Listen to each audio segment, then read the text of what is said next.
Alon, how hot is it by you?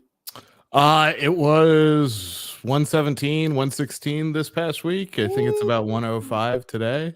Then I will not complain for Yeah. how hot it is here in good old Del Boca Vista. Uh, Oh, yes, you're in Boca. I'm in Boca. I'm in Boca Raton, seeing my mom, and yeah, it's hot, it's humid, but it's definitely not what the likes of what you're dealing with right now. No, but it's probably really nice though. Like it's It's probably nice. nice to go outside, go on a walk. Like it's always feeling good as long as it's not raining because it rains every day in Florida. Well, that's the thing. It's sunny outside right now, and I'm not I got my drink. I'm sitting outside. Yeah. Got my Bloody Mary. Oh. It's good, but as Florida is, there is scattered thunderstorms. So every now and then it gets a little gloomy, Mhm. and I guess it rained a little bit last night. But yeah, it's good to walk around at night. The heat kind of just hits you in the face as soon as you walk outside, but yeah, it's definitely not as hot as what you're dealing with right now. You don't need to shower because when you go outside, you're already getting all wet Oh from no, the humidity. So no. yeah, no showers. I don't think you need deodorant either over there. Yeah. That's one way to go about it. I definitely showered. I, I definitely showered. What's going on, everybody? Just your opinion, man. Steven is out. He is having a good time at his bachelor party in Tahoe. He's at the American Century Classic. Is that what it's called in That Tahoe? seems that seems right because he was posting some pictures and I was just like, oh, he's at the golf thing. Yeah, Yeah. it's like the pro-am, right? Yeah, he's definitely there where all the celebrities are. He's enjoying that. I'm assuming. Well, Steph Curry there. Steph probably is there. I saw Aaron Rodgers is there. We'll get to that a little later. He's always trying to Stir the shit. he's stirring shit, but he's always trying to get Davante to come play with him again. We'll play that audio. The video that I saw, I don't know if you saw this, Alon. I want to ask him about this when he gets back. Did you see Jerry Rice go off on a reporter? Yeah, I saw it on TMZ and I was like, what the hell? And like Tim Robinson style, like, what the hell? What the heck? Like I couldn't believe it. I was like, why is he doing this? And then his explanation was, I gotta back the Niners or whatever. And I'm like, what? I Like- think I think his thing is I've heard stories before where he doesn't like people just coming up to him Okay. and just videotaping him. But I guess some reporter just came up and asked him, what do you think about the Chiefs receiving core? And Jerry Rice gets in the guy's face and says, I'll fuck you up. Yeah. Yeah. And Jerry Rice, nice guy, can also get at you sometimes. So I don't know. I didn't think that big of a deal of it, but that's I think people are just not used to seeing Jerry Rice that way. But yeah, sometimes you just don't want to be messed with on the golf course. And I'll tell a quick story. One of my first jobs when I moved to the Bay Area was I worked at Atomic Productions, and it was a place in San Leandro. We filmed some commercials. We did a lot of stuff with KTVU, Joe Fonzie, and the late great Dwight Clark show. But one of my first assignments was we had to go to this golf course and film Jerry Rice, and Jerry had to do some PSA. I forget for what it was, but he did not have a good shoot.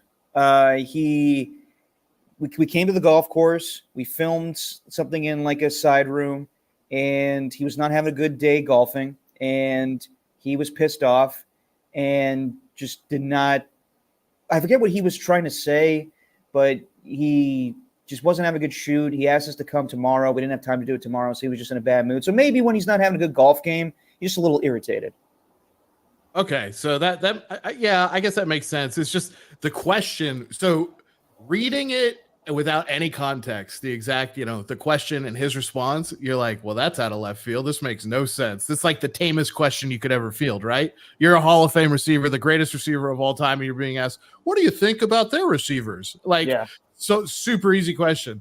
But all I can see is in my head is like that scene from Tropic Thunder where Tom Cruise is like, take a step back and literally F your own face. Like, that's basically what Jerry Rice did to the guy. So yeah, I don't know. I do understand like, hey, I don't want just random people sticking phones or cameras in my face. At the same time, all the time, I understand what he means by that and what you mean by that. But like, that event specifically is set up for people to follow you around Yeah, and see cameras in your face. Like that's like it's an award show style event with golf being played. No, I get that. I mean, yes, it basically is a TV show with golf around it. But as Ernie 2 says here, that reporter knew what he was doing. He did. No, but, it's true. But also, I mean, Jerry's got to chill out a little bit. But it's not the end of the world. I think it was that big of a deal. It's more funny than anything. No, definitely. No, I mean, it was funny. For the people on the live stream, we think for people that are, our usual people on YouTube, for the people that are trying to watch on Twitter or X, I don't know what the deal is. This may be a new thing, but I'm getting a notification here. A premium account on X is required in order to stream on the platform.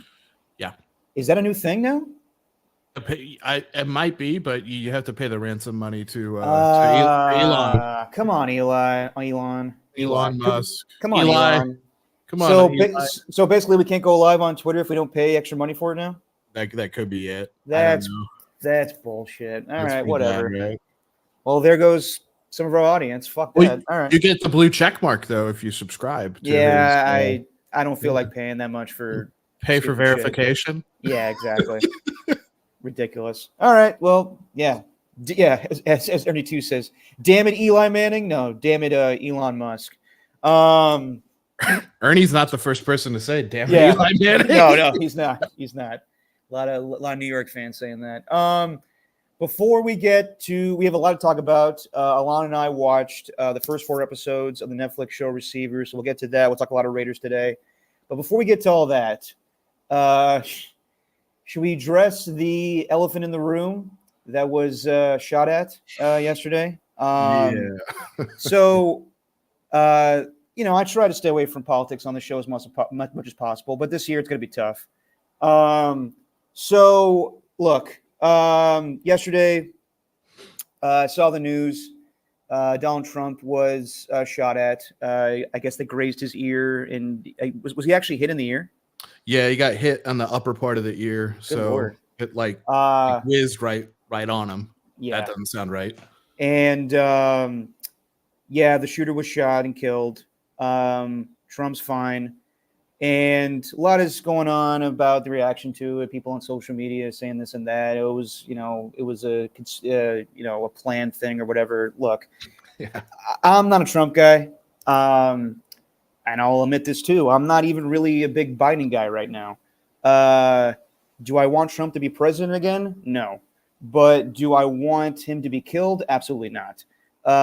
So this was not good yesterday. Anyone rooting for this, it's not going to help the country. It would divide it even more. So yesterday was not good for anybody, in my opinion. That was not. You don't want to see anyone killed. So I don't condone anything that happened yesterday. That was awful. No, I'm on the same page as you, Derek.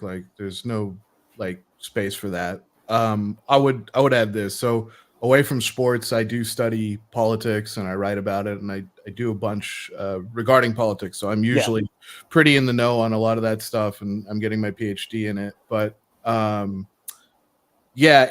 it was sad, and you could replace him with anybody else. It could have been the current president, it could have been another whatever, but an elected official or a person who's garnering votes, right?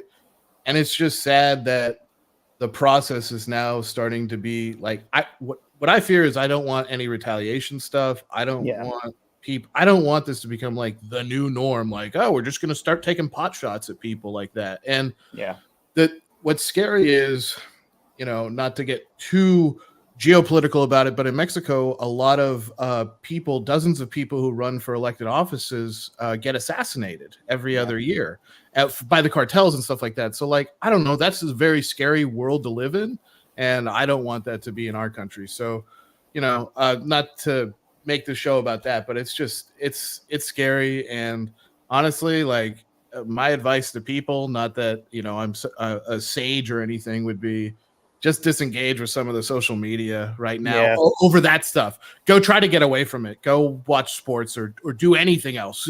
Watch Summer League. I don't know. But you don't need to fill your head with all this stuff all these talking heads telling you how to feel about it and this and that and the other thing. Just be like, wow, that's bad that happened. That's a sad day. Okay, Yeah. I'm gonna go do something else now. No, I agree, man. Because 4 years ago, I thought things were crazy, and politics have gotten just too much for me sometimes. So I kind of disengage from that stuff. It'll be hard to get away from this year with the election going on and whatnot. But no, I completely agree with you. And yeah, no one wants to see anyone killed. Oh. So I didn't want to see that yesterday. Yeah, So I didn't know you. I'm sorry. disgusting. Yeah, no, I agree. I know you're getting your PhD though, man. Congrats on that. Yeah. So I'm starting. My semester starts here in August, and so I'll get my next round of courses going, and yeah, we'll see where that takes me. But what's nice about it does keep me at UNLV, so I can continue doing the broadcasting for them, which I really like. Fantastic, man. Well, thank you. Well, congrats on that, man. Just real quick though, yesterday was interesting. Just seeing reaction in the sports world. It was just funny to me. Like, of course, fans then see like, well, Max Crosby's a Trump guy, and oh, well, Nick Bosa is going to have a huge season now because he's all mad. It's like, all right, relax. Yeah. I kind of get away from what the players like, who they follow or whatnot. Like, it doesn't matter. At the end of the day, just enjoy. Like, if you like Nick Bosa on the Niners, then just watch Nick Bosa and Max Crosby on the Raiders. Like, it doesn't matter. I want to keep politics and sports away from each other, to be completely honest. No, they don't need to be in bed with each other. The only one where it's like there's no avoiding it now would be probably the UFC, because Dana White, is such a hardcore Trump supporter, and he speaks at the Republican National Convention, and a lot of their fighters, but they have guys that sport has guys with opinions all over the place. Like, right, yeah, you hear some of the worst things ever from some of their fighters. So you shouldn't be going there for any kind of moral advice or any kind of deep insight. But I like to keep the sports and politics separated. I hated what not to go back to the whole Kaepernick thing years ago, but I hated what that devolved into, because it took such a spotlight away. It was like, I want to talk about the fucking game. I don't, pardon my French there, but I don't care about, he's doing his thing. Let him do it. Okay. Exactly. Let's talk about football. How's he going to play? How's everybody else going to do, So, and I don't want to see fan bases divided over who their star players may or may not support politically. And so that's a fine line they have to walk too. The players, it's like, you might want to start keeping some of that stuff. You don't have to, but it might be a thing where it's like, it's not even worth it, because I don't want to divide my fans. I don't know. It's weird. It's very weird. Yeah, I mean, like, I don't believe in shut up and dribble and all that. Like, if I don't either. Yeah, no, I know, and I think that if you believe in something, that you should speak on it. If you truly, like, I understand when some athletes, I want to speak out on some issues. I totally understand that. Mm-hmm. But when it comes to fans reacting to, oh, well, this guy supports that guy or whatever, it's like, who cares at the end of the day? Like, if you're going to react that way, then you're going to be disappointed by a lot of athletes, and that's just the way it is. If when Kevin Durant and LeBron James were talking, right, in that video years ago, if that made you not watch basketball, then maybe you didn't like basketball to begin with. 100%. Two of the greatest players on the planet, right? Like, maybe basketball's not for you, because that's what sent you over. That's a problem. Those people need an excuse to not watch it anymore. That's what the truth is. Like, I think Sauce Gardner yesterday on Twitter be like, I never really, like, people were coming after him because I guess he just posted the photo of Trump when he had his fist up in the air after he got shot, and people were like, how could you support this guy? He's like, I'm not supporting him. I think it's just a cool photo, to be honest. Iconic photo now. Yeah. So we gotta get out of that a little bit. Like, I think it's gonna be hiding this year, but I will say this too. We can riff too. We can have fun with it. Like, yeah, sure. Nothing happened. He's fine. But I'll be honest. The first thing I thought of when I heard the news was, well, that's a Shane Gillis joke. I'm like Shane Gillis had that joke a couple years ago where he was like, the funniest assassination would be Trump, because he'd be like, sit down, you're stupid. And it's a funny riff. It's a funny riff. At the same time, I get it. You don't want to, some guy was going after his life, but it led to some funny humor. Like yesterday, you know the comedian Mark Normand? Oh yeah, I know more. I know This of Dark. I don't know him personally, Derek. no. But you've seen you've seen his comedy. I follow him on Twitter. He had a fantastic line where he just said, "Well, Stormy Daniels can now say, tell Trump now we both know what it's like to be shot in the face." Oh my God.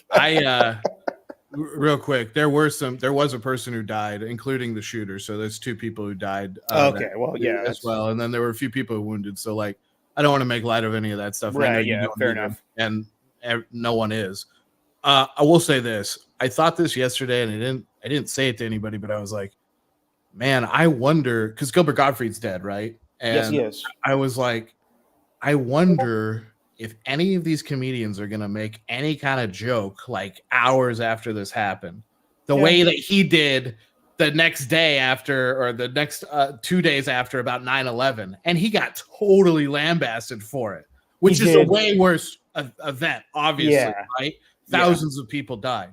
But I saw some of the things that different comedians put out there, and I was like, if you're a free speech supporter, like, you have that too. So I was very much like, wow, these guys, it's interesting. The tides are turning a little bit when it comes to some of the comedians. I don't know if they're getting edgier again or what's going on, but it was fascinating. I kind of appreciate that, but at the same time, like, you got to be able to make fun of everything. I think comedians have always said you could joke about anything as long as it's done tastefully.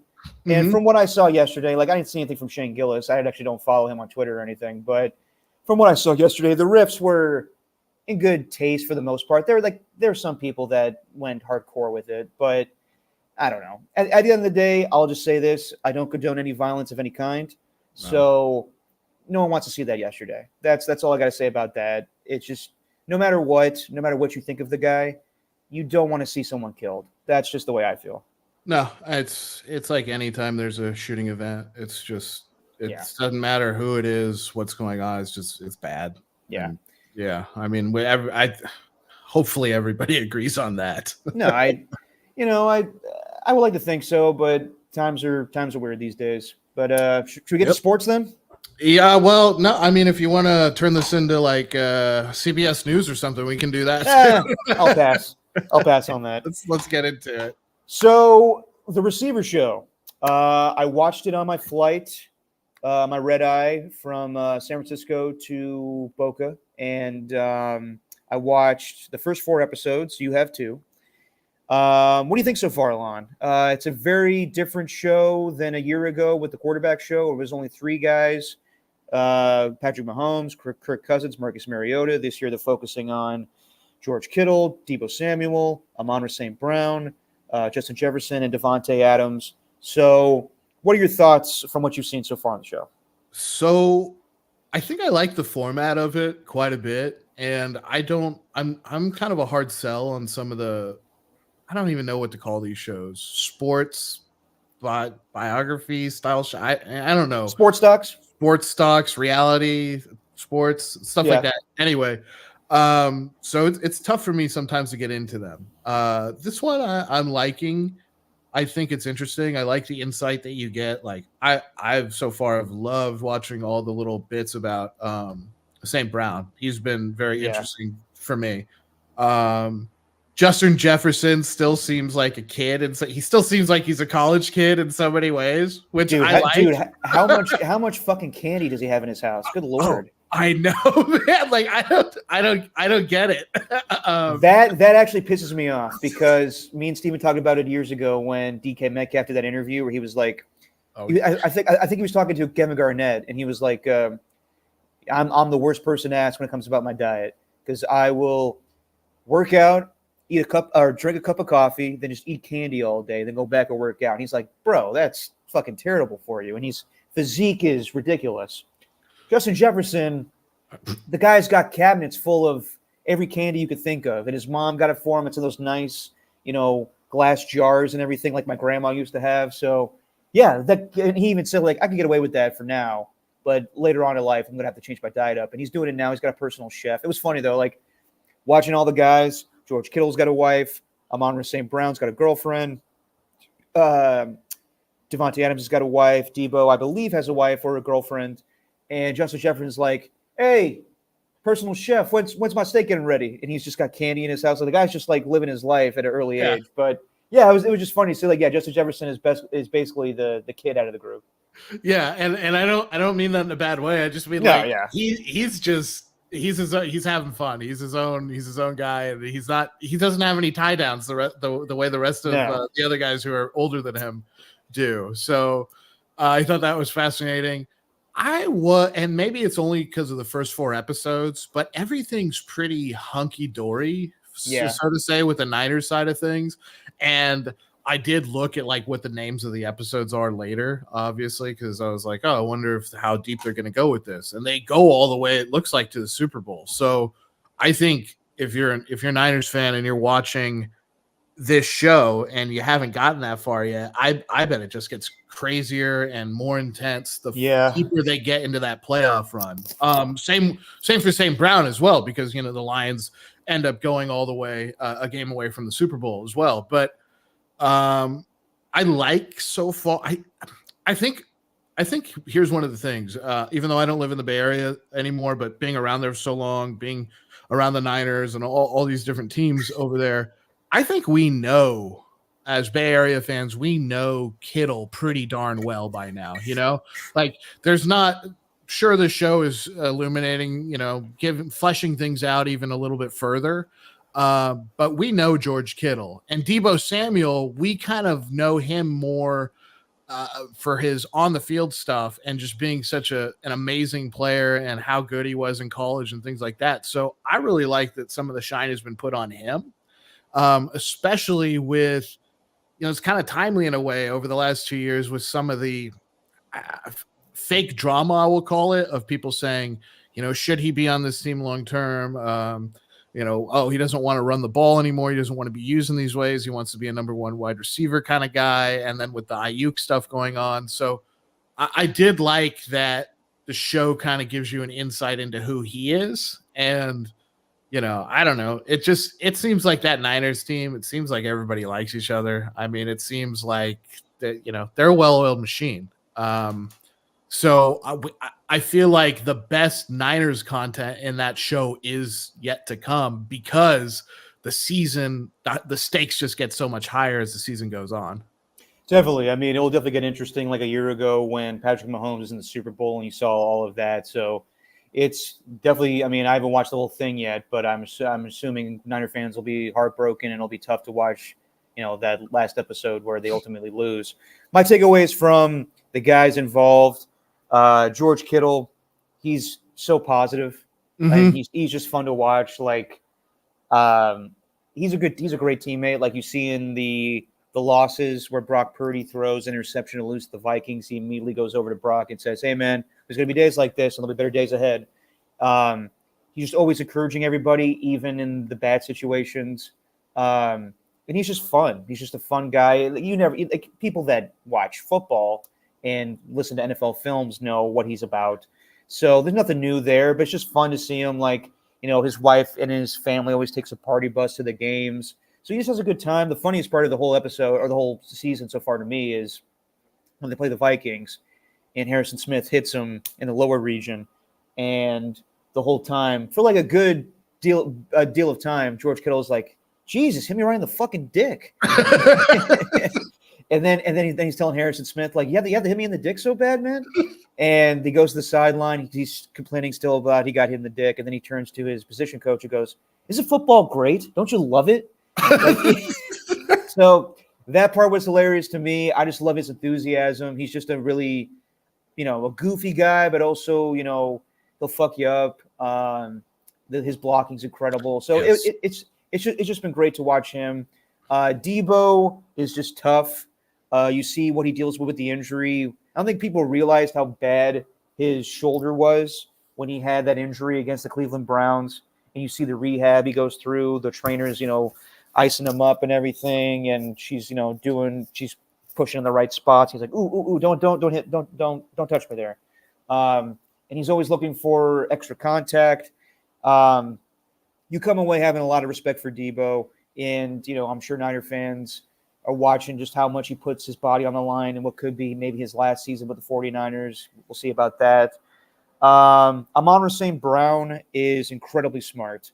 And Yeah. I knew this from watching the Hard Knocks season with them, but just the fact that the guy can speak German fluently from his mom, that's incredible. His dad's funny. His dad's hilarious. Um, John Brown, I think his name is, former weightlifter. Yeah, his dad's great. He's Yeah, like, I taught him everything he knows. yeah. Like all this stuff, he got that from me. His dad's a riot. It's pretty awesome. But just the way like he's so calculated, and Yeah. his routes are incredible.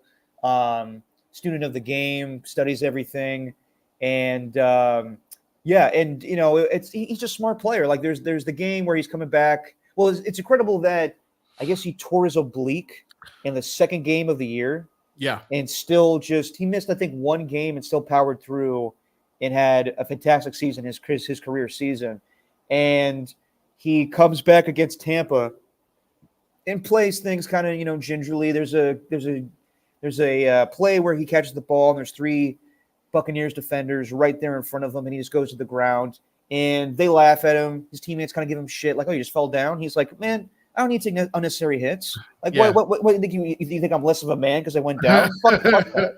So, I think he's just a smart player. Yeah, I have immense respect for him. Definitely earned his contract, and a guy that definitely earned his contract as well, Justin Jefferson.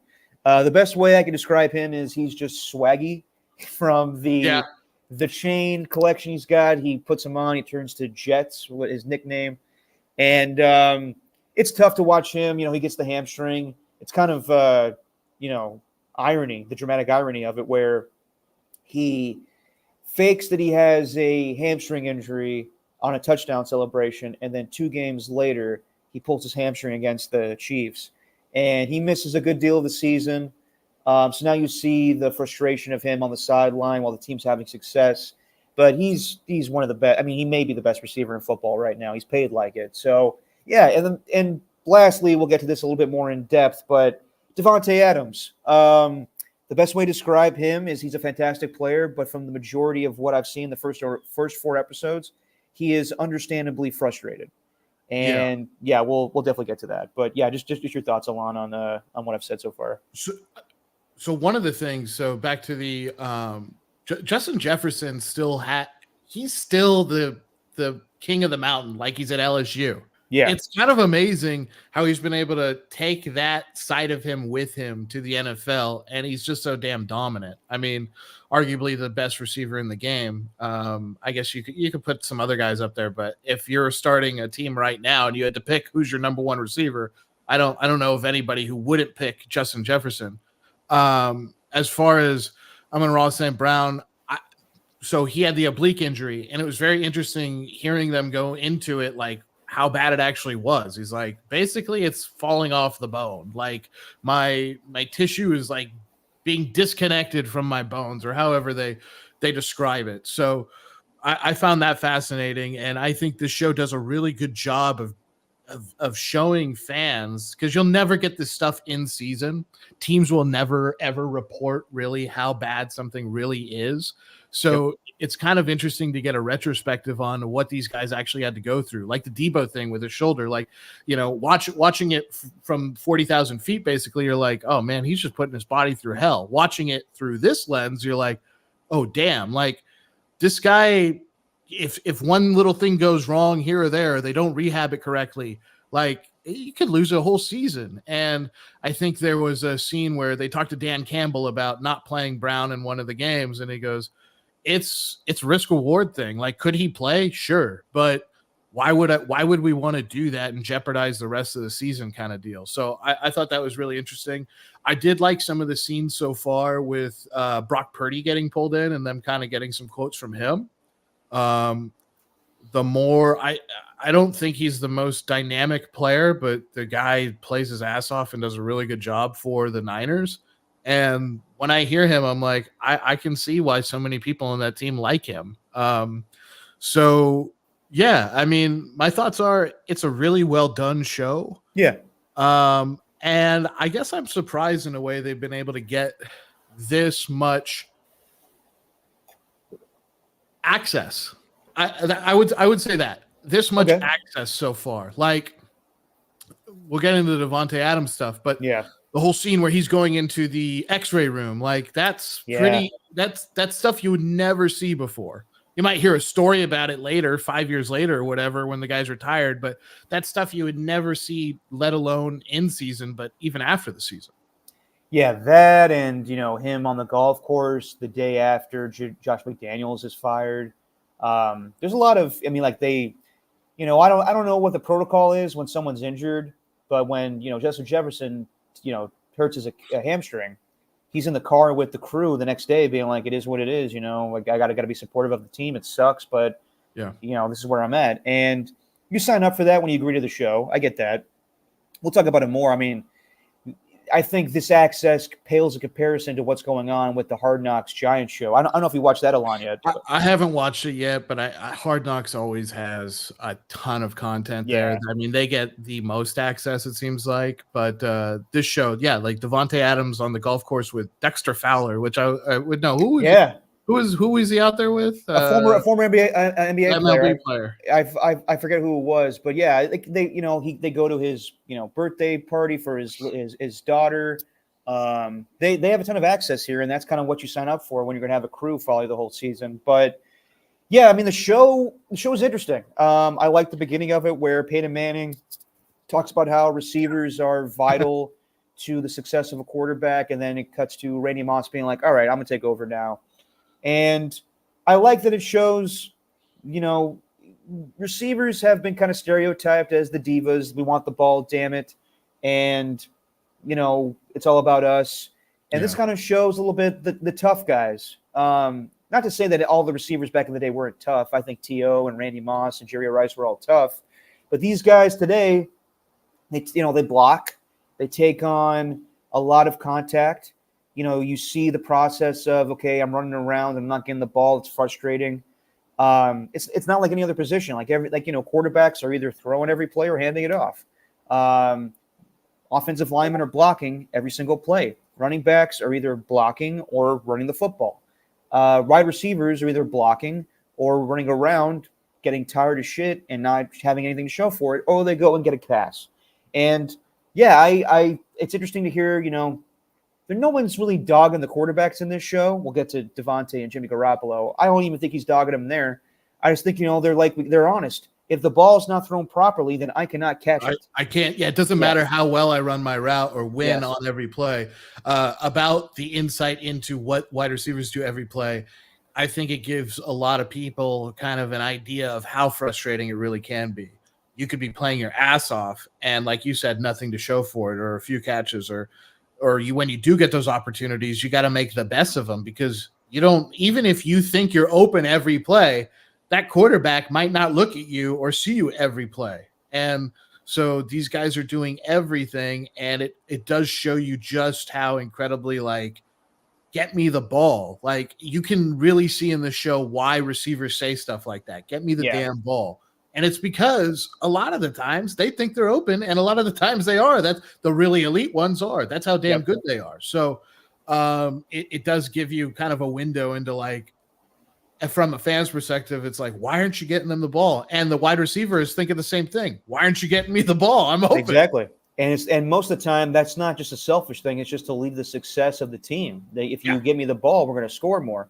And let's be honest, too. Quarterbacks are the same way. Quarterbacks that act all high and mighty, and they're selfless and all for the team, but in reality, they're the ones that have the ball the majority of the time. Every play. And if they're not in a position where they're going to throw the football aggressively, then they'll let the offensive coordinator know you're fucking up. So it's no different. I think this is a good job of showing that all wide receivers are not divas. They're out there to perform and do the dirty work and play under pressure and play hurt. But they just want to win, and that leads to Davante Adams. So going into the show, me and Steven were talking about how Davante may come across as the most disgruntled for what happened last year, and they show the sound clips of him talking about, I don't count success as wins and losses. I count it as greatness. And at the time, I think me and Steven dissected that quote and thought, well, that's kind of sounds selfish. But he's not talking about now, we're almost a year away from that quote. And they show like the reaction to it on Get Up, and Mike Greenberg's like, he's talking about like the team's winning, and he's talking about my greatness. He never says my greatness. He says, I don't count things for wins and losses. I count it for greatness, not his own greatness, just greatness for the team. And he's right. During those wins in particular against the Packers and the Patriots, they don't score a shit ton of points. They barely win those games. It's more defensive efforts. And he's talking about the offense. Basically, the offense needs to perform, and you see it against the Giants. The first game without Josh McDaniels, Jimmy Garoppolo was benched. Aiden O'Connell is the quarterback. And Davante Adams, I think, ends up with 4 catches for 35 yards. And the whole time he's on the sideline saying, I don't care how it looks, as long as we're doing what we're supposed to do. They score 30 points. Yeah. What he's saying is, like, I don't need to have a big game in order for us to have success. Now, do I want that every week? No. But in order for us to, like, get back on track and where they were and everything, yeah, it was necessary for us to just feel good again. And then once they win that game, then he's dancing in the locker room, and they have the cigars and everything. So despite how frustrated Davante Adams was last year, and it shows, he is not a bad teammate by any means. No. He, like, even when you can see he's frustrated by Jimmy Garoppolo and Brian Hoyer, he's mad. Like, there's times where he throws his helmet down and says, just throw the fucking ball. And there's one point that's pretty damning audio-wise where he goes, I need to get the fuck out of here, man. Yeah. I'm running around, and I'm getting hurt, and I got nothing to show for it. That's just frustration. I completely understand that, but it's not like Davante ever like grabs Jimmy by the helmet and says, you need to fucking throw me the football better. Because there's that game against the Lions where he's wide open and he just totally misses him. So with that being said, there's been wide receivers that have put on more acts and been more of a diva and disgruntled. Despite his frustrations, and they showed, Davante is not a bad teammate by any means. Yeah, there have been there's been receivers in the Raiders pass. Randy don't run on dirt. Yeah. Yep. You know, that's not Davante Adams. Also, I don't blame Randy Moss for not wanting to run on that dirt at the Oakland Coliseum either. Yeah. But how did Randy not know that ahead of time? That's neither here nor there. He was in the NFC, I guess. He never turned on the TV. But yeah, I mean, you do see the frustration. You hear that quote of, you know, I'm looking at it in terms of greatness. And I remember when he said that last season, I was like, I understand what he's saying. He's talking about playing the game the right way and doing the right things as a team to be successful. And it was almost like a wake-up call to the rest of his team, like saying, do you see how I prepare every game, how I play every game, how I do everything every game? I'm not saying you have to be as great as I am, but what I'm saying is you need to give that effort and have that similar execution level. Yes. Because that's how you get better as a team. That Giants game is a perfect example. I was there at that game, and they decimated the Giants. Not that the Giants were some juggernaut or anything, but they were a playoff team last year, so it's not like they're completely incompetent. They were this year, incompetent, that is, and especially at the quarterback position. But, yeah, you see the frustration. You see him talk about the fact that, you know, Jimmy, just get me the ball. And they show that air-mailed pass. They show him getting lit up during the Patriots game. They show him saying, you know, I got to get the F out of here. Like, I've never been hit so many times in my career, kind of thing. And then they go through the fact that he hurt his shoulder and then the X-ray thing. And then he comes back and has an amazing rest of the game, a game that the Raiders eventually lose because Aiden O'Connell throws an interception. But it was sacked 6 times, if I remember correctly, by Khalil Mack. By Khalil Mack, correct. Yep. And a game that, Khalil Mack's sack-wise is the greatest game of his career and one of the most dominant games of his career overall. But it was interesting to watch that. Now, what I kind of want to see, because in the 4th episode, I think either at the end of the 3rd or at the start of the 4th, that's where they do the whole, like, Josh McDaniels has been fired, Antonio Pierce has been hired as the head coach, that kind of thing. So you see that transition. I kind of want to know what it looks like the rest of the season in those episodes, like, because he has that line where he says, I signed off on them benching Jimmy G. Yep. So I want to see where he goes with, like, I endorse Aiden O'Connell going forward, like, because he's been pretty vocal about Aiden O'Connell this offseason. So I kind of wonder if that was something that started last season with him. If already that early he was like, well, if I'm going to be here and these are our quarterback options, this seems like the best guy to go with. So I think we get a lot out of Davante Adams. One thing's for damn sure. Watching some of those camera angles, and we saw it in person, obviously, or on TV, Garoppolo he's never had a great deep ball. That was always one of his issues in San Francisco, his inaccuracy throwing deep. But he just looks like a shell of himself on some of that footage. So Davante clearly frustrated in a lot of it, but not a bad teammate. You can tell that I like that they brought Max Crosby in, and they kind of were like with the same outfits and everything. I thought that was funny. That was funny, and they're like, we're on board with each other. Like, and you can see those clips where Max is walking up to him and being like, no, you're killing him out there. Like, just keep doing what you're doing. I know we suck right now, but just keep doing what you're doing. Like, it's not your fault. So they definitely got the leaders in the room. And I thought the most telling statement he made maybe in those first 3 episodes was they showed a clip of that press conference. He's like, we've got so much damn talent at the skill positions. How can we not score points? Yeah. And that was a sentiment that every fan had. And that wasn't an issue 2 years ago with Derek Carr at quarterback. They lost a lot of games. They blew a lot of leads. But, I mean, it's amazing just going from a decent quarterback to a guy who's either washed up or just doesn't have it anymore quarterback, and what kind of difference that can make. And that's what you see in the first 4 episodes of this wide receiver show when it comes to Davante Adams. Let me ask you this. If Derek Carr was none on the Raiders, do you think, and Davante talks about how the Raiders were his childhood team and he always wanted to come here, but do you think he would want to be traded here now if Derek Carr wasn't here? No. Yeah. I think now that he's here, he's cool with it, but the circumstance that got him here, and he says it, was that him and DC would have been like, oh, man, we hate ourselves for not at least trying it, to play together for a few years. So I think if, let's say, the roster's entirely the same, but no Davante Adams right now, and he's in Green Bay or wherever, he ain't leaving. He might leave Green Bay, but he's not coming to Las Vegas. Yeah, he makes it abundantly clear. Like, I think they asked him straight up about the trade and everything. He was like, well, the reason I wanted to come to the Raiders was because of Derek Carr. He was my college quarterback. We always talked about playing with each other. Yep. And you were on the day that they benched Derek Carr, and then they ultimately cut him because he forced their hand and didn't want to be traded. I am still of the belief that they made that move way too soon. I thought that they never really had a good backup plan, and it showed. Jimmy was not the answer. Like, let's go back to a year ago.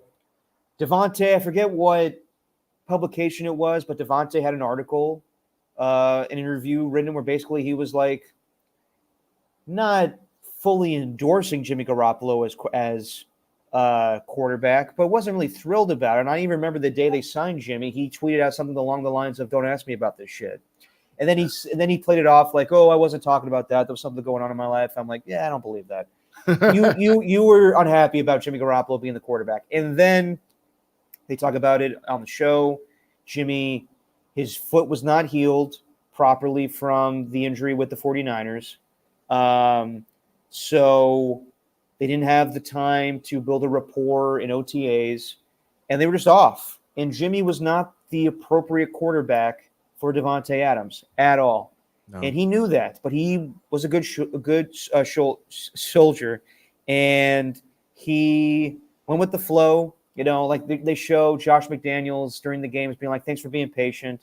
But this offense wasn't good for Davante Adams because it was going to be always like, Josh McDaniels had Randy Moss and everything, but he was never going to feed the ball to Davante Adams. He was always going to do what was best for the offense. And let's be frank, the offense sucked under Josh McDaniels. So they are doing things now that are going to be I guess conducive for Davante Adams and getting his old wide receiver coach Luke Getsy as his offensive coordinator.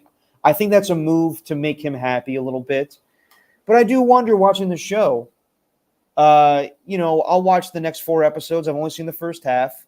The majority of it shows Davante's frustrations. And he said all the right things. He wants to be a Raider. He wasn't happy about Derek Carr being cut after the first year, but it is what it is. They paid him. But I do wonder, you could say the same thing right now. Like, I know he's fully endorsed Aiden O'Connell, and maybe he's the leader in the clubhouse as far as quarterback. But with Aiden O'Connell as maybe the starter, I think it's going to be Gardner Minshew. With those two guys, they never addressed the quarterback position. I do wonder if we're going to see the same frustrations from Davante, because he came here to win. And it wasn't just about being the highest paid receiver in football. It wasn't about the money. It was about wanting to win. And in this division, say what you will about the Broncos, they may be the worst team on paper, but they figured out their quarterback position. They went out and got Bo Nix. The Raiders right now, I don't know who their quarterback's going to be next year. Right now, going into the season, it's a quarterback competition between AOC and Minshew, and I'm not confident about either guy. So I do wonder if Davante will kind of, we'll see how the rest of the show goes. He may be in a better mood because it's Antonio Pierce and they start to win games. But if they don't win because of quarterback play, like they got great position, they got a great, offensive skill position group around that team. But right now, the quarterback position is lacking, and I wonder if Davante's going to still have those same frustrations. I think those frustrations will manifest if they don't win, because I think now that the culture is different, it's not going to be just, oh, you missed that throw, I'm pissed off at you, or you're getting me hammered over the middle kind of thing. I think it's going to be much more of a they could play amazingly on offense and lose, and I think that's where the frustration will be. Or they could play like crap on offense and lose. I think it will be because I think this season for him as a player, and I think he'll stay regardless unless they trade him, but he will get frustrated if they lose games where he clearly feels they should not lose them. And I'm not talking about barn burners at the end or things like that. Because you could see his reaction during the Chargers game in that one episode where he's like, oh, not like this. Like, are you kidding me? Like, it wasn't like, damn it, Aiden. Like, what the hell are you doing? It was like, nope, we lost the line. But I'm sure we'll get it back. I'm with Alon there. I think that Davante wasn't demonstrative and being like, give me the damn ball. It was like, you're losing a game because you threw an interception on the goal line and you were right there back in the game. And there was a moment, I forget what game it was, but I think it was after it was the Packer game, because he clearly wanted to have a good performance against the Packers and his former team. What's up, Alon? I broke the internet by hitting my desk there. Oh, no, it's all good. Anyway, yeah. So it was one of those things where it wasn't like he was blaming Aiden O'Connell. It was very much, I can't believe we lost that way. So I think that will be definitely the frustration that he does have this season when because they will probably lose a few games that every team does, where it's like, we should have won that one. So I think we'll see that. But I also believe this. He may be endorsing Aiden O'Connell right now, and I'm not saying like he's gonna be a turncoat and all of a sudden change his feathers on that. But if there was another option that he knew was significantly better, he'd be going for that. So, you see some of these people, would Aaron Rodgers ever come to Vegas? Well, that could have happened last year and they decided not to do it for whatever reason. So I think he will always be thinking, damn, at least I had a competent quarterback my first year here. And we did put up he put up great numbers. They put up a lot of stats. He led the league in touchdowns. Yeah. And he had over 1,000 yards receiving, and statistically he had a phenomenal season. So I think the frustration will be if they don't win this year and they don't play the right way, because I think with the standard that him, Max Crosby, Antonio Pierce, and the rest of those core players in that building are trying to set, if they don't meet that standard, I hate to say this, but you're gonna have to blow it up. Like that's just the way it works this year for them. Yeah, and I wonder if it's going to be more of a wait and see thing, if there's going to be a grace period with Antonio Pierce having his first full season as head coach. But just to go back real quick to his relationship with Jimmy Garoppolo, I mean, there's a game. I think it's against the Lions where he basically tells him like, "Don't worry about it, bro. Don't worry about it. Like, I'm just keep doing your thing. Like, fuck it. I don't care if you throw an interception. Just try to get me the ball." Basically, is what he's saying, and he's still being a good teammate. I think the game before, it's against the Packers, and they're not throwing the ball to Davante, and he's clearly frustrated. And this is where he's coming off the shoulder injury. I want to say it's a Packer game. I believe it is. And he's running around and they're not getting him the ball. And there's a moment where you hear Jimmy Garoppolo turn to Davante and he goes, "What, you just, your shoulder hurt again or what?" Oh, yeah. And Davante goes, "No, it's all good." Like, Davante could have blown up on him and been like, "Bro, I'm fine. I'm out here. I'm running. Give me the fucking ball." Instead, he tells Jimmy like, "I'm good." Like he's a pro in that situation. I thought Jimmy was kind of being a dick in that situation where he's like, "You don't look good." But Davante at times could have told Jimmy, "Well, you don't look good." So yeah. I thought that was big of Davante not to blow up on his quarterback right then, because Jimmy was kind of insinuating like, "You don't look healthy," and Davante could have been like, "Well, you don't look good half the time." Yeah, no, he could have reacted with something like that. And what I kind of took away from some of those scenes with Jimmy where he's like, "It's okay, I don't care, like it's okay, just do it." It almost reminded me like it's as if you have a player who's on this level, right? Like let's use Kobe Bryant as an example. You have a Kobe Bryant type player, and then someone else is like trying to talk to him about like, "Oh, we should do," trying to like not get buddy, but trying to have a conversation about the game with him. And since Kobe's up here, he's like, it literally just go play. It doesn't matter what you say. Like it's almost, I know you suck, bro. It's like one of those, it was almost like one of those things. And I know that's not what Davante was thinking, but it's almost like, I know your limitations. I'm seeing them out here on the field. I saw them during training camp. Just go play, because it doesn't really, there's no changing anything at this point. Yeah. You can't change your ability right now. Like it's impossible. So just go out there and play. I don't care if you make mistakes, but at least try to give us the best chance of winning, which in Davante's mind would be to get him the ball. And there's nothing wrong with thinking that. So, and back to the shoulder thing with Jimmy, I thought that was weird. I don't know if he was trying to be funny or like make a little funny comment or what the deal was, but it was odd. It was very odd. He was trying to justify the fact that he was not confident throwing him the football, which there's multiple times where you watch through that show where he just kind of pumps it and you're like, just throw it. Just throw. And he just gets too gun shy. The whole situation, you were on with me the day they traded for him, and I was like, this is going to be a great move for them. But in the back of my mind, and we've talked about it since then, the Raiders have had great Hall of Fame wide receivers on their team. Randy Moss, Antonio Brown. Antonio Brown was just, that was a whole shit show. Randy Moss, if they had a better quarterback, Kerry Collins, well, who knows what that situation would have been. But you don't want to see a great Hall of Fame talent be so eager to go to the Raiders, because, whenever that happens, I remember when they introduced Davante, and he was like, I grew up being a Raider fan, and it was cool to be a fan of the Raiders. The Raiders are cool. It's a great organization. Like, hell yeah, this guy's bought in. But then the team gives him reasons to not love football anymore. Yeah. and that's what pisses you off. So it kind of reminds me a little bit of Carson Palmer. When Carson was traded to the Raiders, he went there. Well, he went there because they traded for 2 first-round picks, but he was willing to go there because it was a fresh new start, and he had Hugh Jackson. Once they fired Hugh, then Carson was like, I don't like this anymore. And Carson didn't play great either, but the organization gave him an excuse to not enjoy football anymore. And I think that's what's going on right now with Davante. He may love Antonio Pierce as a leader, and he may love that Luke Getsy, his former position coach, his offensive coordinator, but they have to win, and they have to have a quarterback that he's excited about playing with.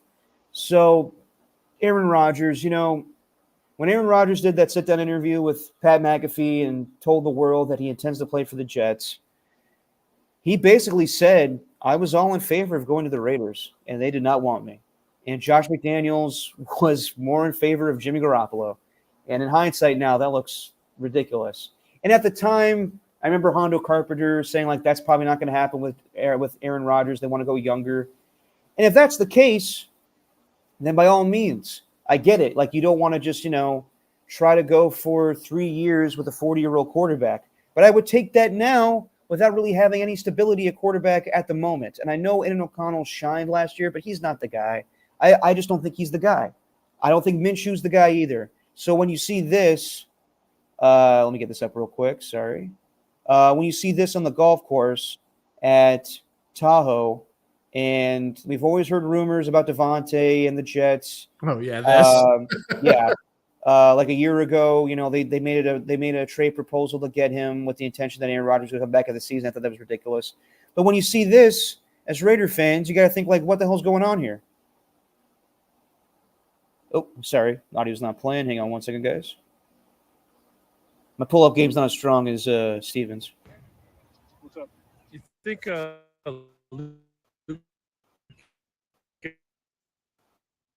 he's going to utilize Davante Adams good in the new Raiders offense? I love Luke Getsy. I love Davante. Yeah, like, okay, Aaron, we get it. Like, you're trying to campaign for him to come to the Raiders, and I'm not even putting that out of the realm of possibility, because if the Raiders go, don't struggle out the gate, I wouldn't put it past Davante. He's a good teammate and all, but I wouldn't put it past him campaigning to go somewhere else. So I don't know, man. I hope things go positively for the Raiders this season, but I got to be honest, Steven and I have talked about it. I don't know how you feel, but the current quarterback situation, I don't know if that's really appealing to a guy like Davante Adams. Yeah. So how appealing is it to play with a 4th round pick who didn't, played some last year, but had his ups and downs, and coming off of playing with a Hall of Fame quarterback in Aaron Rodgers and a good quarterback in Derek Carr at the time. So, yeah, I mean, he probably is always going to be looking at other places saying, man, I wish I had that quarterback situation. Unfortunately for him, the reality is I think the only way he leaves is if the Raiders want to trade him. And he could raise hell, right? But they've made so many concessions this offseason and towards the end of last season as an organization to their players. I mean, the players in a lot of ways are running the organization in terms of what major decisions go on, which is fine if they want to run it that way. But if it doesn't work out, then yeah, everybody's going to be frustrated, and it would only make sense to get rid of a guy like Davante Adams, not because he's not a phenomenal player, but just because at that point you got to figure something else out. You tried to build a core 2 years ago, and now you're kind of with some leftover pieces from that core and putting a new core together, and you're not sure on what's going to happen with the quarterback. I think Aiden O'Connell is going to do a fine job this year as quarterback. Do you think he's the starter? He should be. I think Minshew is much more suited to like a reliever kind of role, like coming in if you need him kind of guy. And it's no knock against Minshew, but here's one thing about both guys that is a major issue. They both hold onto the ball way too long. Yep. I can deal with it with O'Connell because he doesn't have much. He didn't show it last year, but he doesn't have much of an ability to run, right? If at all.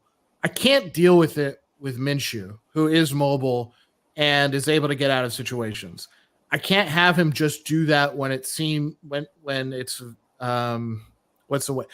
a desperation mode thing. I need him to be more consistent in that area. So Minshew getting sacked is unacceptable in so many different ways than it is when O'Connell gets sacked, because Minshew has the tools to get out of there. The other issue I have with Gardner Minshew is some of the balls that he throws. I'm like, what are you doing?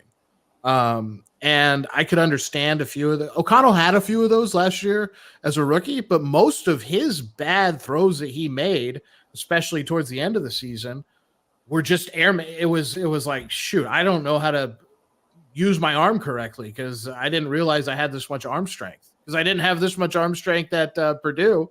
Yeah. But all of a sudden he gets to the NFL and he's firing that thing. So if it was me, I'd go with O'Connell. His red zone efficient. This is what I would say O'Connell's greatest assets is going into the season. His red zone efficiency as a rookie was awesome. He's a very good red zone quarterback, with the exception of, let's say, that Chargers game, the first game he played. Yeah. But he is very good in the red zone, and he's got targets now in the red zone. So if they think their defense is going to be as good as it is, whoever plays quarterback, I think it'll be Aiden O'Connell, but whoever plays quarterback, if their defense is that good, they're going to have a lot of short fields to work with. So if they don't put up some type of respectable offensive numbers, as an offense, it's like, what do you do? What do you do from there? Well, then you need to start going through the checklist. Okay, you need a new quarterback. Okay, you need younger wide receiver, number one, right? You might trade a guy like Jacoby Myers too, because you're like, hey, you're a great piece for a team that's ready to go somewhere. But clearly this team isn't if they don't have success. But, I mean, I can't believe we're already this close to the season, but the Raiders are a team that everyone will know who they are within the first 3 weeks of the season. It's going to be one of those. It's going to be they could win their first game and everyone's like, oh, okay. But if they don't play well in the first 3 to 4 weeks, that's who they are. I agree with you. And earlier in the chat here, I forget who. Ernie1 says time for a true rebuild. I don't agree with that. This team has rebuilt way too many times in the past 5-6 years, from Gruden to McDaniels. I think this team is a quarterback away. I truly believe that. I want to see what happens to the running back position. I don't know if Samir White's a true number one running back. Besides that, they got the receivers. They definitely got the tight ends. They shored up the offensive line. Maybe we'll see about that a little bit. The defense played great a year ago. I want to see what this team looks like with a true quarterback. And you could be right, Alon. Aiden O'Connell could be the guy that has the inside track to start the season. And what makes sense, since he, played well towards the end of the season. I always go back to that performance against the Chiefs. It was just awful, but they still won the game. It was terrible, but he's a rookie. He was a rookie. This will be his second year. Maybe he gets better. Maybe he, everybody compares him to Brock Purdy. Maybe he'll be Brock Purdy. Who's to say? I don't know. But for the here and now, it's tough for a guy like Davante Adams to go through these growing pains. He keeps talking about, I don't have time to waste. So that could be a problem where it seems like everybody else has been given some leeway. Like, I know you and I talked about it a few podcasts ago where this could be a one or done season with Antonio Pierce. And maybe, that's just us with expecting just, something different from the Raiders this season. And there's a slew of coaches that are available to be an upgrade, whether it's Vrabel or Belichick or Ben Johnson. But the truth is they probably should give Antonio Pierce some time because he doesn't have a true quarterback right now. So, but, I do think that in that division, I would have handled things differently. If you know that Michael Penix is not going to be there when you're drafting, then maybe you got to be more aggressive. They definitely declined on a few options. They declined on Aaron Rodgers, and this is Josh McDaniels doing. They declined on Rodgers. They declined on C.J. Stroud. And that would have been tough. It's not just a given to go up from wherever they were a year ago to 2. They just haven't done anything quarterback-wise, and that's the most frustrating thing. I do think this team is a quarterback away from truly competing, and I don't know what their situation is going to be like this year. If it were up to me, I would go into the season with Minshew just because he is the guy that has had more success and a veteran. But I agree with you, Alon. It's not that much of an upgrade. And it may be better to have Aiden O'Connell, who's had more familiarity with the offense, even though it's a different offensive coordinator. So I don't have doubts about this team, except for the biggest doubt of all, which is quarterback. And that's where I don't know if this team is truly going to be good next season. So quarterback, I'm with you there. And the last reason I would lean towards AOC is just because at least you get to find out what you have. Yeah. And if you end up having something, I'm not even saying Hall of Fame. I just mean if you end up having a competent, capable starter in him, it's like, wow, that's a steal. That gives us a lot of cushion in a lot of different areas. Not just financially because of his contract, but also it lets you kind of address other positions for a few more years. But the area I'm a little concerned about is, and I know the roster looks great and they did a really good job last season, especially in the second half of the season as a defense. I do wonder if the defense is as advertised. I wonder there's a lot of pressure on that defensive line to get after the quarterback this year. I'm not expecting Christian Wilkins to have 12 sacks or anything like that. He might not even have 8 or 9 like he did last year, 10 like he did last year, 8.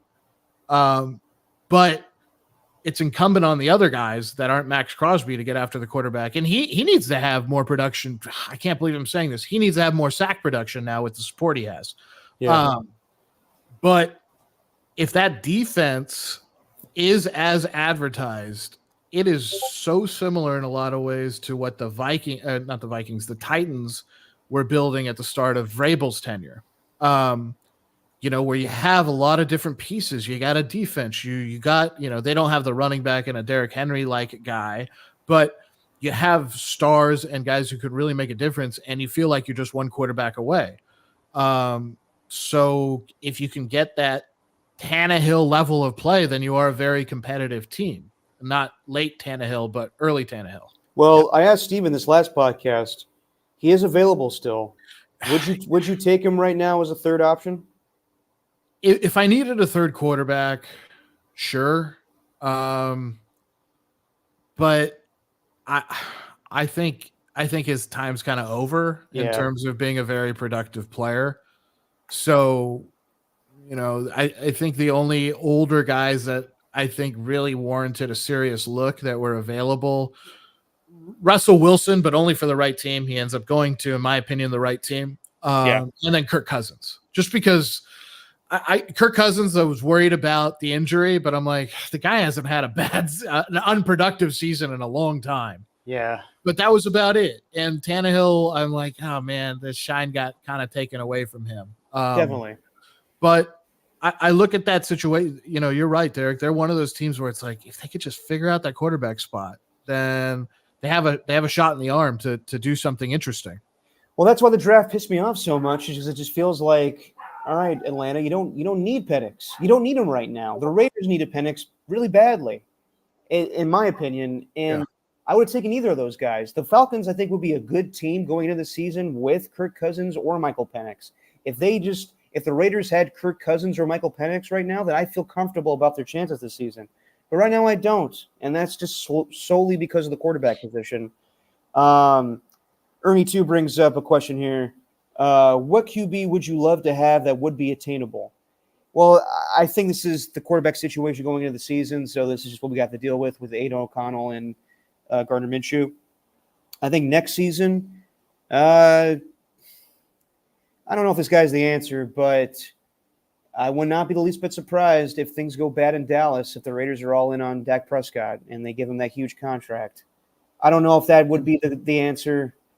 It depends on where the Raiders are on the draft and everything, but there's really no veteran guys right now that I can think of that are in bad situations. The Giants may get off of Daniel Jones's contract. I wouldn't want Daniel Jones. No, you don't want him. He's damaged goods.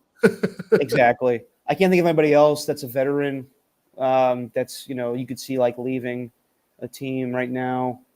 And then really comes to mind at the moment. So, yeah, I guess Dak. I don't know. Everyone's talking about Shador Sanders with Colorado being a Raiders option. I would no. Yeah. I would take Carson Beck. Out of the quarterbacks who could be. Who's Carson Beck play for currently? Georgia. Georgia, okay. I would go Carson Beck, and you'd have to trade the farm to get him to move up in the draft. If you have an okay season, but that's who I would go for. And if he'll end up going to the worst team in the NFL. So the only way you're going to get him is to be the worst team in the NFL. But you would have to trade the farm for him. Would you take, and this is a tough conversation we'll have a little bit more later, would you take Quinn Ewers? Quinn Ewers I like Quinn Ewers. I'm man. not. No, but he wouldn't be my primary. He would be on my roster, but he's not my answer at quarterback. Yeah, as a UT fan, we'll talk about him a little bit more later. I don't know what's going on with that. I think another very dynamic option would be Jalen Milroe would be interesting because I could see him going in the late first round. Well, I don't know. The way they acted over quarterbacks this year, he might be the second overall pick. Yeah. But I don't think there's any quarterbacks in the league currently that are obtainable for the Raiders that it would be worth going out and getting. With the exception would be if the Jets implode and you somehow get Aaron Rodgers to come over. That's it. But that's 2 years max. You get 2 years of him. Yeah, and it sounds like maximum. And if that ever were to happen, like Luke Getsy, Rodgers, and Davante sounds good, but I think it's a little bit too late at this point. Yeah. Because who knows? This could be Rodgers' last season in the NFL, depending on what happens. But yeah, I feel Davante's saying all the right things now. He went on the Kay Adams show a couple days ago and was like, "I'm a Raider." We'll just see what happens. We'll just see what happens. I don't even know if the Jets have really the draft capital to go after Davante Adams, but they're all in to win this season. So who's to say they wouldn't be desperate? Ernie 2 also asks, can the Raiders get a first for Davante? No, I think those days are over. I don't think they can. I think they can get a second from a very desperate team. The Jets. Yeah, something like that. But otherwise, you're probably looking at a third and a fourth, or a third and a seventh, a third and a sixth, something like that. Yeah, but he's probably a third round guy now. He's a 31-year-old receiver. Despite his production, I still think teams will look at what he potentially will become as opposed to what he is right now. Yeah, if this was 3 years ago, he'd be still warranting, I think, first round from teams that really wanted him.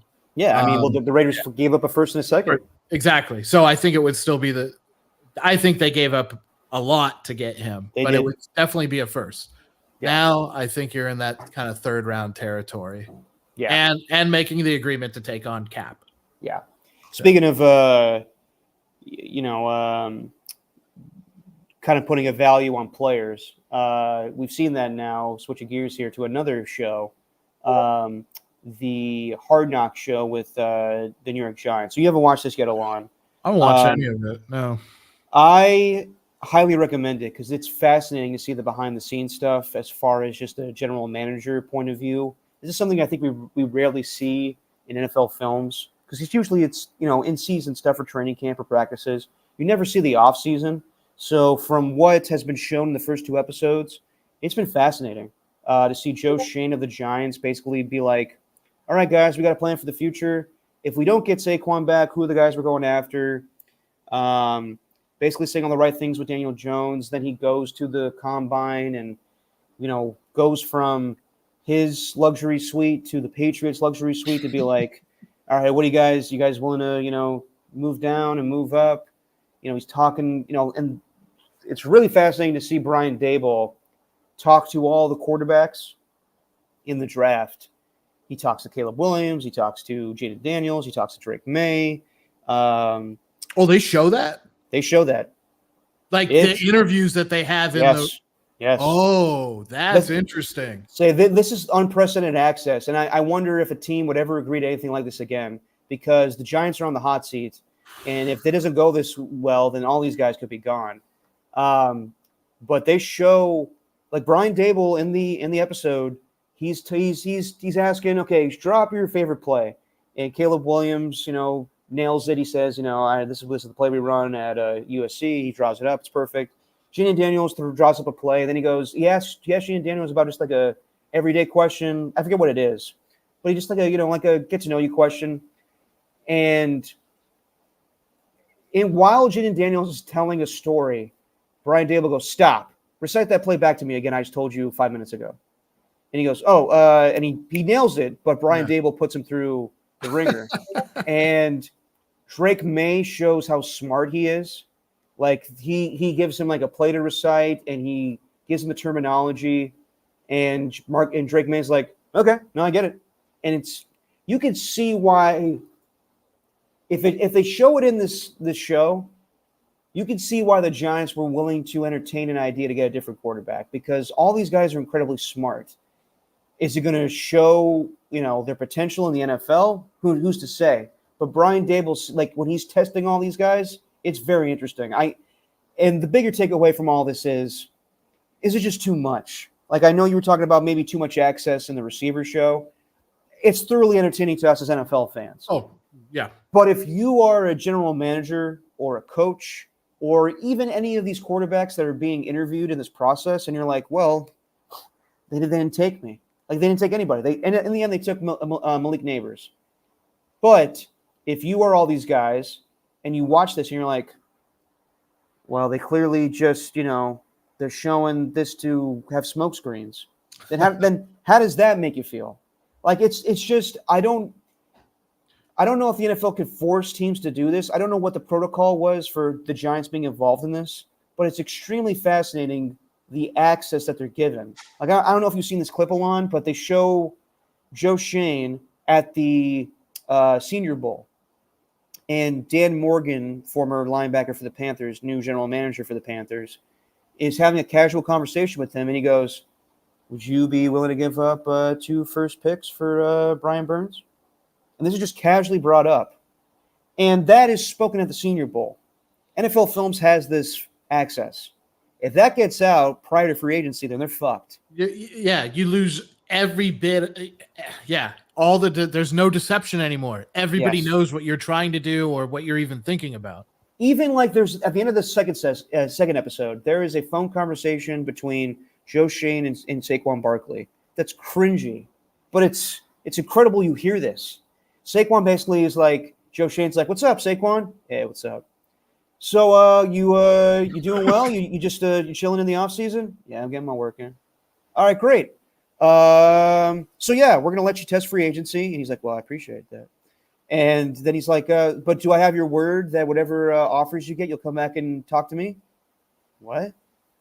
Yeah, do I have your word that you'll come back? He's like, well, yeah, you know where I want to be. Not giving him a straight yes or no. It's cringy to hear this, but I love that we do. I just don't know how many teams are going to sign off on that in the future. If I owned a team, I'd say, get the hell out of my building. Okay, like all NFL films, get out of here. If you were, and Al Davis would never allow this shit. Like he'd even want fans coming to training camp. Yep. If the Raiders agreed to do this next season, how uncomfortable would it make you? I'd love to watch it. But no, I don't. What if it's horrible? And I don't want to even. I just want to be ignorant and not know about it. Yeah. I can't imagine. That. Just hearing that sounds so awkward. But I bet that happens so many times with GMs talking to their guys and be like, "Hey, by the way, like if you get another offer, you come back, right? You come back, right?" And then they're like, "Oh, sure." Like, I'll talk to you. I don't know. It is a lot of access. I think maybe they're using the Giants as a test run with this new level of access, and maybe there will be some adjustments in the future. But like what you said about down at the Senior Bowl, they're actually talking about significant things. What if an intern or whoever's editing the video is like, "Oh, I could get so many clicks if I put this out here. I'm going to do it." Well, think about a couple years ago. Remember when the Patriots got busted again for videotaping a practice? Yeah. And that was because just some intern was fucked up. Like it was against the Bengals or something. I forget exactly what happened, but it was just like another like, oh, here we go again. The Patriots are filming. Things like that happen all the time. Like what if some I've seen it all the time. Like what if some intern NFL Films just accidentally like reveal something like that leak of Draymond Green and Jordan Poole at practice getting into a fight? That shit happens all the time. Yeah. And it doesn't need to be out there it's an interesting story. And we're all like, wow, this is crazy. But it does no good for the team. And if you're a fan of the team, you don't want that kind of stuff out there. Yeah. So I guess I will watch Hard Knocks. I kind of pick and choose my Hard Knocks. I watched the LA Rams season, I believe. Their first year in LA or whatever. That was good. I mean, I watched some of the very early seasons of Hard Knocks when I was younger. But yeah, I guess I got to check it out. This sounds sounds like there's a lot of stuff that normally isn't on Hard Knocks. It's more than just the "you're cut today" kind of stuff. No, it is the most revealing Hard Knocks I've ever seen as far as what goes behind the scenes of building a team. It may be the best one non-football related as far as seeing the guys play. It's draft day. It's a better version of draft day. It's draft day was ridiculous. This is like they'll show the war room when it comes to them actually drafting players. It's funny, I listened to Albert Breer on the Rich Eisen show a couple days ago, and just the access that the teams have to sign off for is insane. Like, there's no way NFL Films just did this, and then the Giants have to be cool about it. Like, there's this show on Roku called The Pick Is In, where it basically shows all of the first 10 picks of the draft, or maybe it's not the first 10 picks of the draft, but just the certain teams that were, their war rooms. And there's a scene where Adam Peters is talking with Howie Roseman of the Eagles. Adam Peters of the Commanders, Howie Roseman of the Eagles. And I guess there's a clip of them on the phone, and Adam Peters says to Howie Roseman, "Jesus, man, you are such a pain in the ass." and in order for this show to have that, the Commanders had to call the Eagles and say, "Hey, this is all in good jest. Can we show this?" And they're like, "Yeah." But it's crazy how much access has to be signed off for now. So while I enjoy it and I consume it as an NFL junkie, I can see teams being like, "What the fuck are we doing here?" I can see teams operations people definitely being that way. I can see a lot of people who are like coaches, especially, probably drives them nuts. At the same time, I can see owners saying, well, this would increase the bottom line for the league overall, which means more money for us and more money for all the other owners. So let's do it. So that's probably where the divide is, if there is one in there. But what are the immediate benefits of having your team under the microscope like that? That's what I wonder. What would compel you to sign off on something like that? And it's purely the owner being like, we're getting on this because we're going to make more money because of stuff like this. Then you got to do it, I guess. It's good for the league because this show will lead up to the training camp Hard Knocks of the Chicago Bears. Yeah. So while we're in a lull right now in July, where there's not much NFL film content or NFL content in general, this gets people talking, and the receiver show does the same thing. It gets people excited about training camp coming up. So I totally get why they're doing it.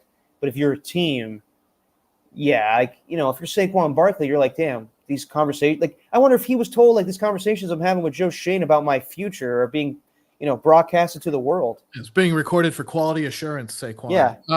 But if you're on the football side of things within an organization, I gotta imagine you're like, not only can I not say the things I want to say, maybe because some of those things are private, like I don't want to give the recipe away for what we're trying to do, but also at the same time, it's like, crap, what if I say something that I might think is insignificant at the time, and then it ends up, like with Saquon, it ends up being really weird and cringy, stuff like that. So, well, how about if Daniel Jones goes out and throws 3 interceptions in Week 1 against the Vikings, you don't think people like Dov Kleiman or all these aggregators are going to take a clip of Joe Shane saying Daniel Jones is our guy this season, and then say like, are we having second thoughts about Joe Shane as general manager too? Like, that's just what's going to happen. That comes with the territory. Even if that doesn't happen, Dov Kleiman will still put that out there. So, of course, we don't have to worry about that. I just told him to, or whoever the robot of Dov Kleiman is. Apparently, we found out he's actually not a real person.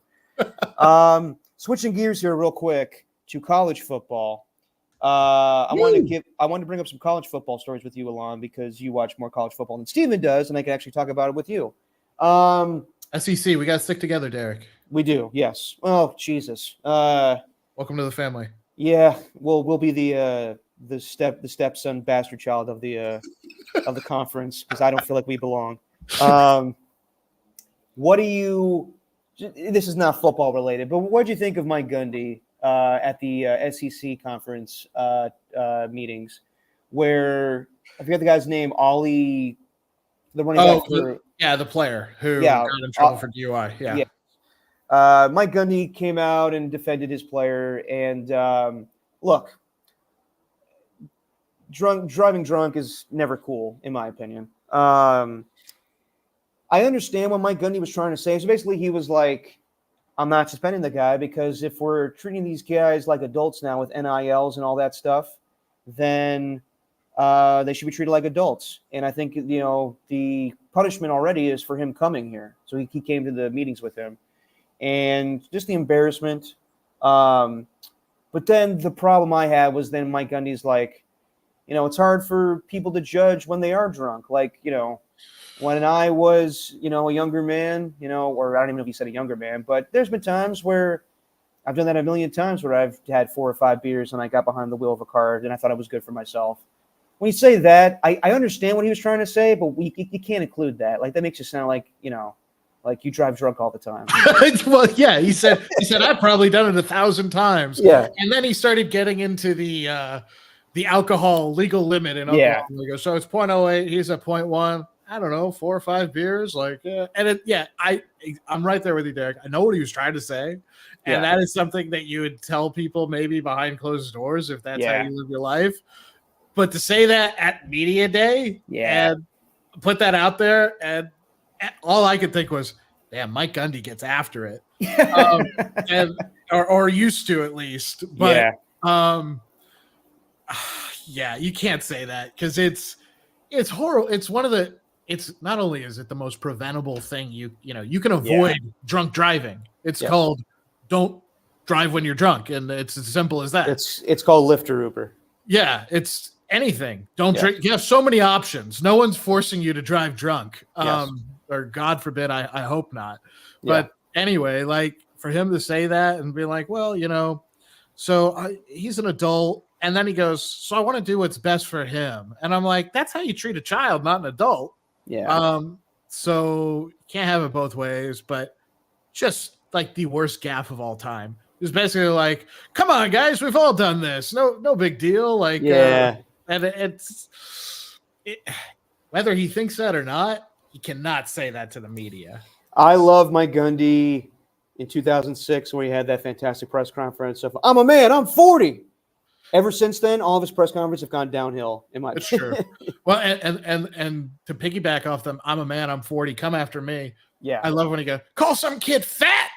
And it's just like, okay. We get it. That's not fair. That's not fair. But yeah, this is gonna live for a while though, because it's gonna be.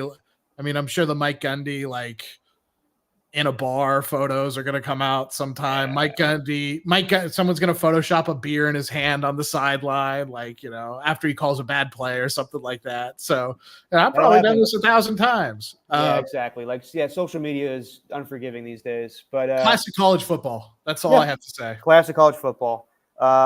Speaking of which, Deion Sanders did his first Big 12 conference meeting. And, Colorado was a big draw.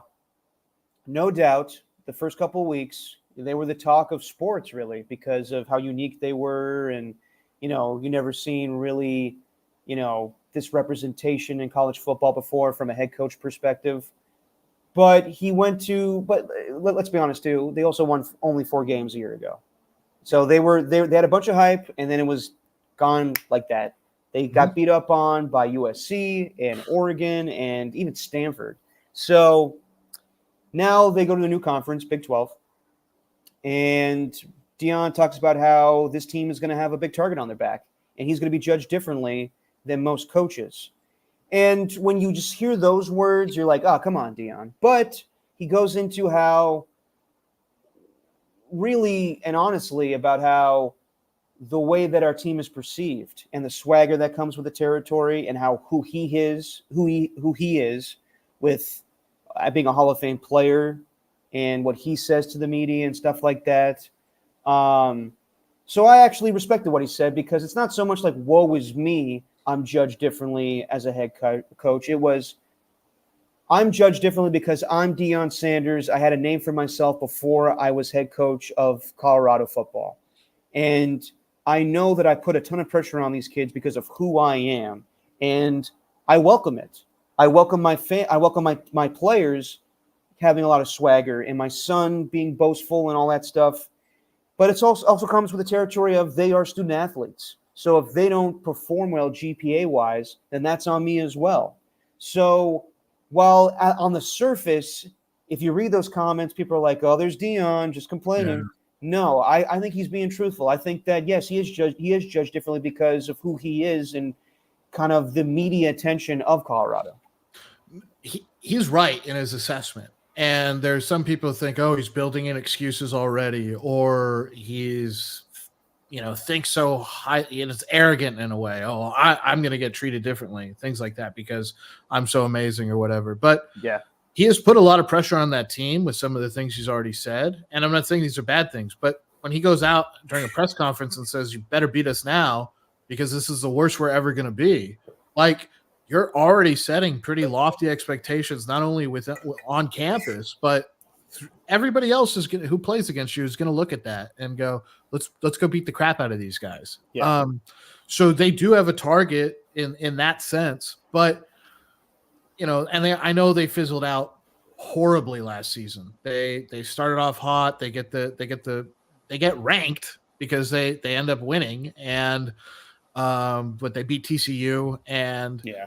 The thing is, it's like, wow, okay, they're actually building something. But as great as that was, it wasn't sustainable last season because you can't flip a roster from being arguably the worst or top or bottom 5 worst rosters in college football to at least in the Power 5 to all of a sudden, oh, look, we're an amazing team now. So you can't, it's just so hard to flip things like that. Yeah. Nick Saban, his first year at Alabama, when he got there, it wasn't instant amazing success. It was 7 wins, I believe. So it's incredibly difficult, but they are going to be treated differently as long as they have a team that acts like, and I mean this in a positive way, the Miami Hurricanes of old, or some of those like really, really confident FSU teams back in the day, things like that. Teams will look at them and be like, we'll circle that game, even if they're not that great on paper, and we want to beat the crap out of them. It's just a fact. So he's not wrong at all. And no one should take it in terms of any other way as him just acknowledging the reality of what they've put themselves in. And I think he's done it in a way also to raise the expectations on his own team. I think he's the kind of guy that firmly believes if my players don't think that they're the best or that they can beat anybody, then why are we even out here? I think he's one of those kinds of guys. And I agree with that. There's nothing wrong with that mentality.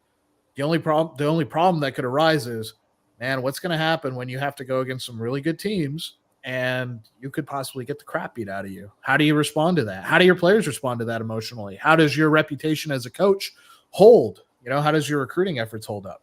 No, definitely. I mean, that thing that happened a year ago where Dan Lanning basically called them out and said, I forget the exact quote, but he kicked the crap out of him.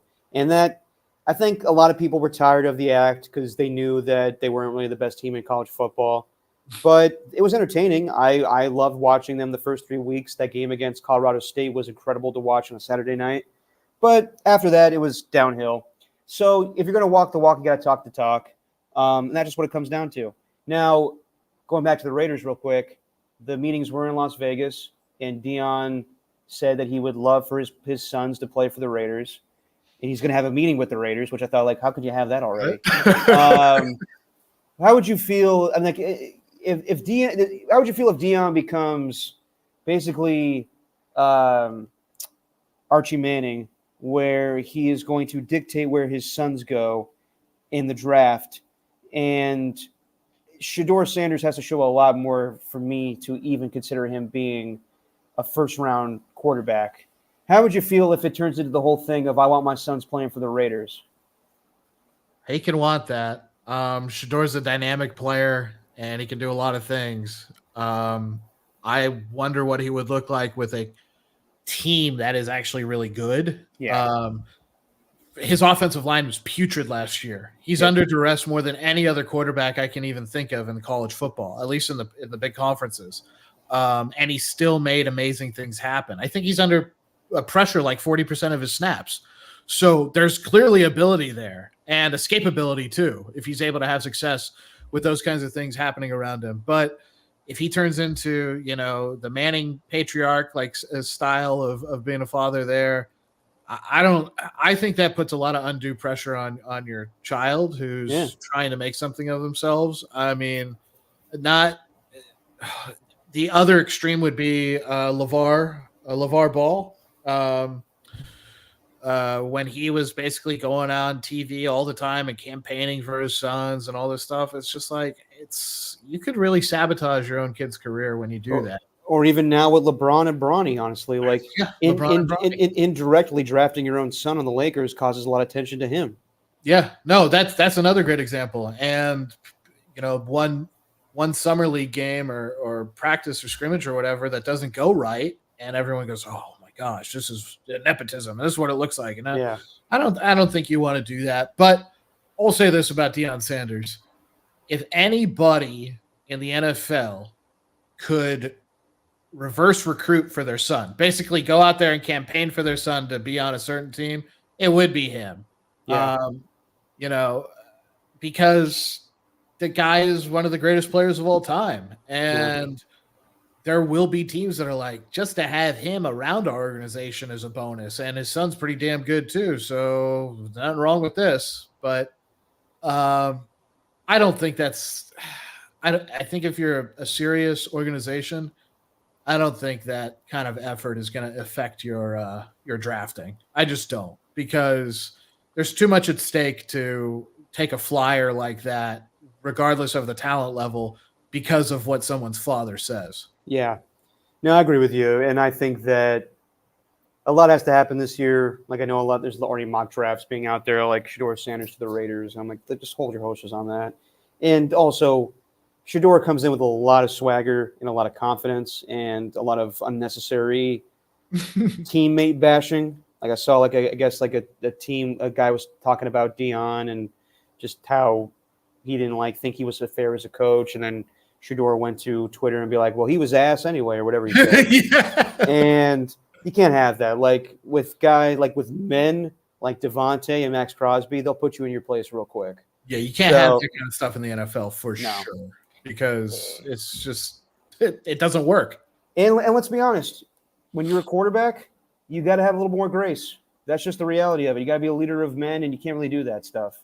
You could definitely talk shit, but you can't go out and throw your teammates under the bus like that. No one wants to see that. So, we'll see. I mean, there's a long time from now between that and whatever position the Raiders will be in or what Shedeur will be in. But it's interesting. I thought it was like Deion, the head coach of a college football team, could have a meeting with the Raiders right now about what?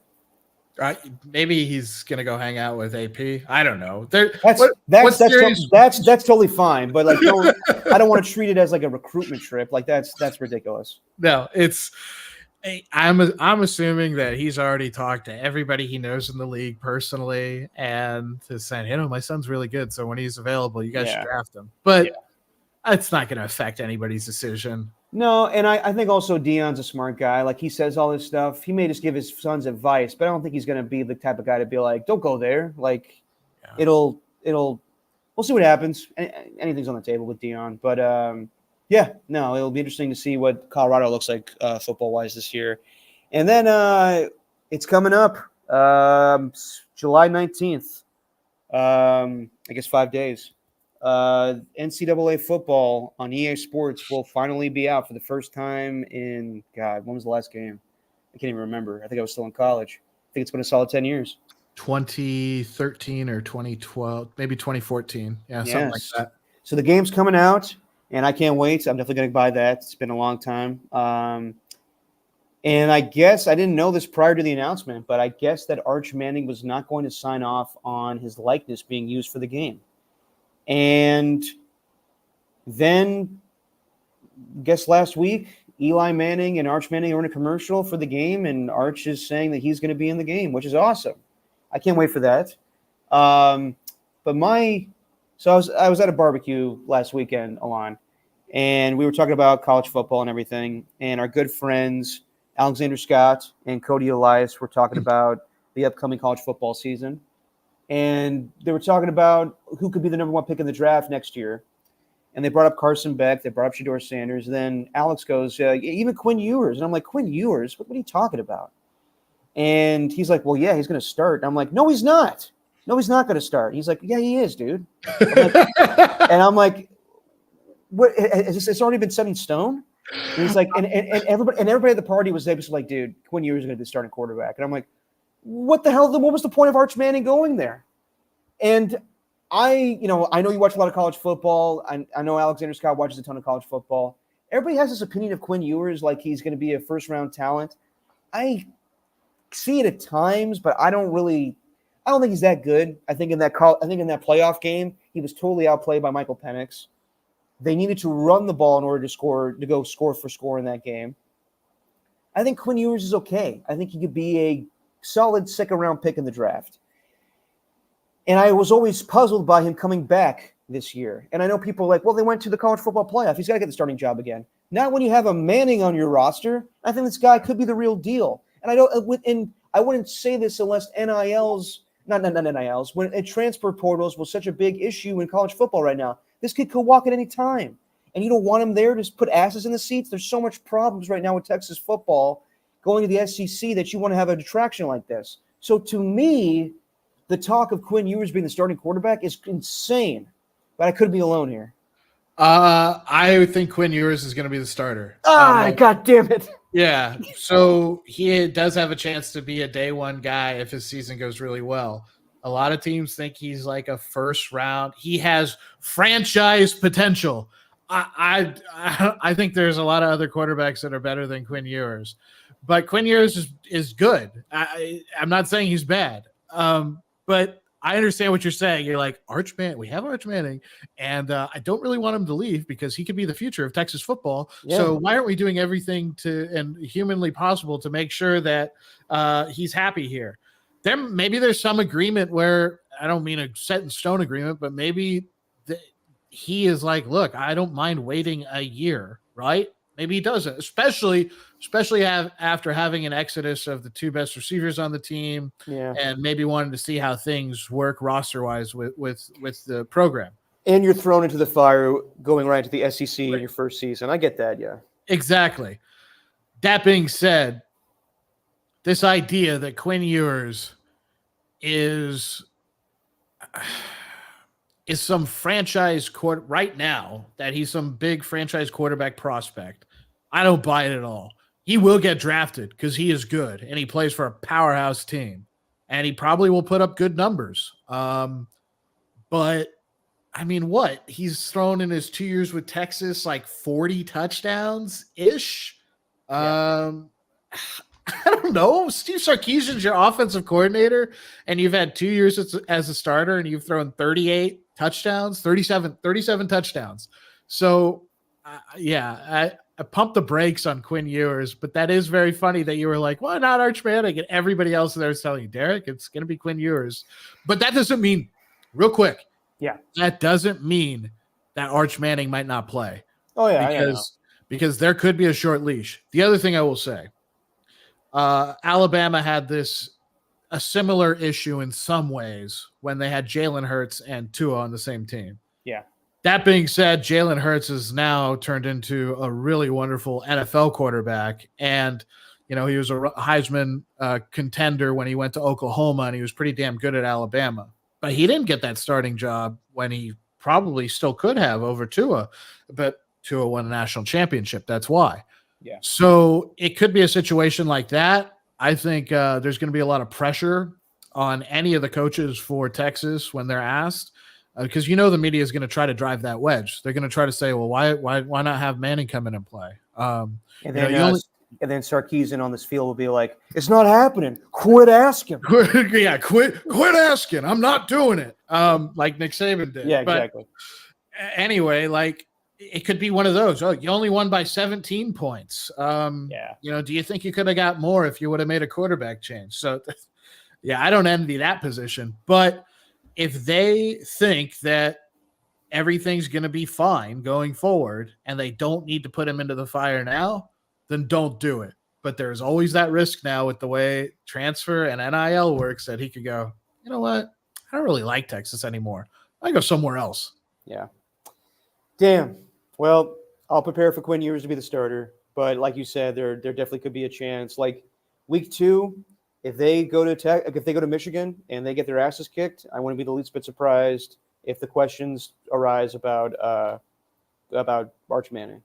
If it's a close game, and they win, there will still be questions. That's the horrible position they're in. That's how potentially iconic this player could be for a school like Texas. Yeah. Damn it! I was hoping to. That's just the thing that worries me. Like he must have known going into Texas that this was a possibility. He redshirted his first year this past year. So, damn it. All right. I am a little biased. I'm a little hard on Quinn Ewers. He's a solid QB, but he's not what we need him to be against other great quarterbacks that we face in the college football playoff, mainly Michael Penix. But all right, I will prepare for Quinn Ewers to be the starter. If he was with Oregon and their offense or over at USC, his numbers would be incredible. But for whatever reason, I don't know why they're not incredible at Texas. I don't get it. They value the football a little bit more. Yeah, and they've had good running backs, so Yeah, that is why. So you're not going to just tell your running back to go kick rocks when you have good guys back there in the backfield. So that probably is why. But at the same time, it's like, all right, Quinn Ewers, are you going to be that kind of SEC version of JJ McCarthy? Maybe your numbers don't fly out at you, but everybody thinks that you have this very high ceiling and could be a guy come draft day next year. Who knows? Yeah. All I know is this. I don't know, we'll put this out there. Yeah. I think Jalen Milroe has, if I was setting the odds for Heisman, he'd be at the top of the list. Because, of course you would say that. But look at what Michael Penix did in Kalen DeBoer's That's true. Kalen DeBoer's team. So of course I would say that. who is he basically going to be the play caller for Alabama? I'm not sure. I would hope because originally Ryan Grubb was supposed to come to Alabama, right? And then he ultimately went to the Seahawks. So we'll see how Alabama's offense looks under Kalen DeBoer. Before we get out of here, Alon, you are a Warrior fan, and I just wanted to get your opinion on the offseason. Klay Thompson leaves after 13 seasons. They get additions with Kyle Anderson and D'Anthony Melton and Buddy Hield. What do you think of what the Warriors done so far?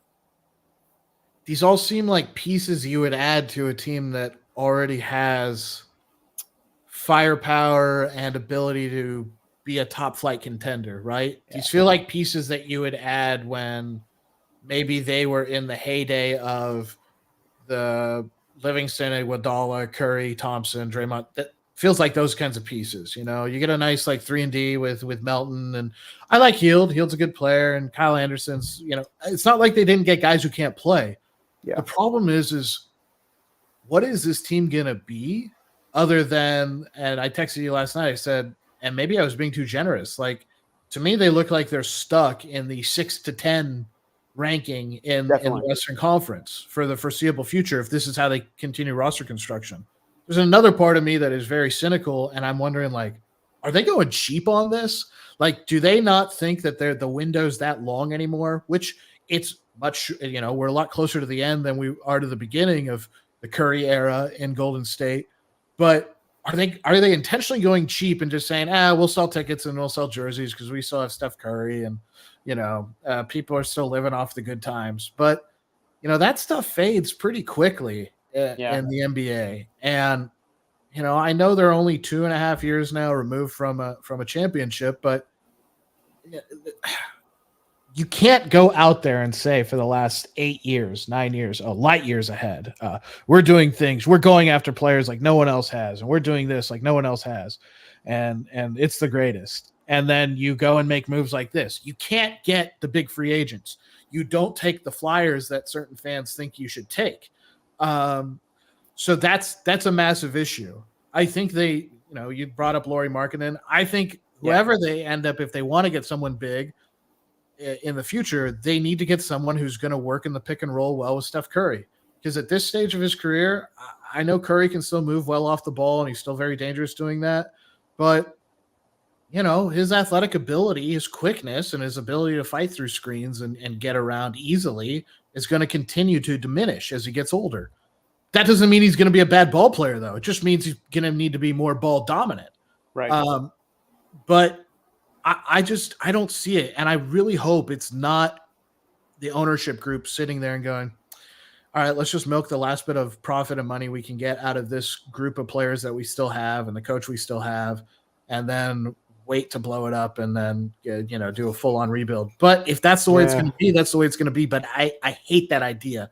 You cannot set expectations and turn the organization into the pinnacle of the NBA for what it was over the past 10 years, let's say, and then go back on it by being cheap. Yeah. You can't do that. And there will be fans who go ballistic if that happens. I'm already going ballistic over it. No, I know. I think there's more unreasonable fans than you that are just like, well, this team needs to win a championship for Steph Curry. Steph has won 4. He'll be fine. But you do want to be competitive in the last remaining years he may have with the Warriors. But Mike Dunleavy did speak with reporters in Vegas. He went to go watch Team USA, watch his good buddy Steve Kerr.